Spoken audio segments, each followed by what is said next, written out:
Leef deur genade. Wat is die grootste bevryding van jou lewe?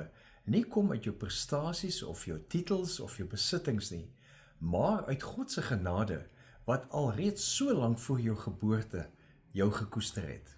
Ons lees hierdie fantastiese nuus in 2 Timoteus 1 vers 9. Hy het ons gered en ons geroep om aan hom toegewy te wees.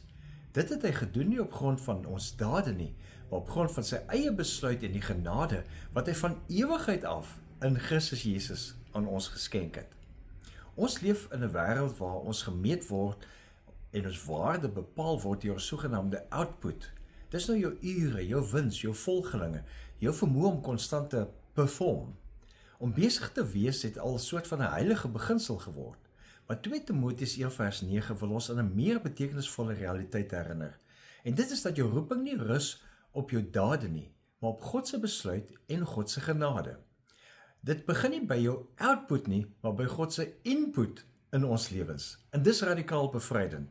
En dis so relevant vir entrepreneurs wat voel hulle moet nog harder werk om te oorleef, vir ouers wat alles moet inpas tussen skoolroosters en werk, vir jong mense wat wonder of hulle ooit genoeg sal wees. Selfs positiewe sielkunde bevestig, dit betekenis nie verdien word nie, maar dit word ontdek. Viktor Frankl beskryf hoe mense wat betekenis vind, dit nie doen omdat hulle perfek is nie, maar omdat hulle reageer op die uitnodiging van die lewe. En vir ons is God se genade daardie uitnodiging nog lank voordat ons enige iets kan bewys. Wanneer ek en jy uit God se genade leef, begin leef ons uit oorvloed.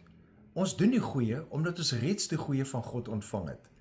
Genade is jou motivering om God se wil te doen uit suiwer dankbaarheid.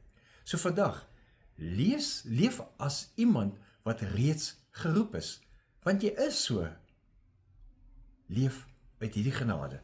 Leef geïnspireerd.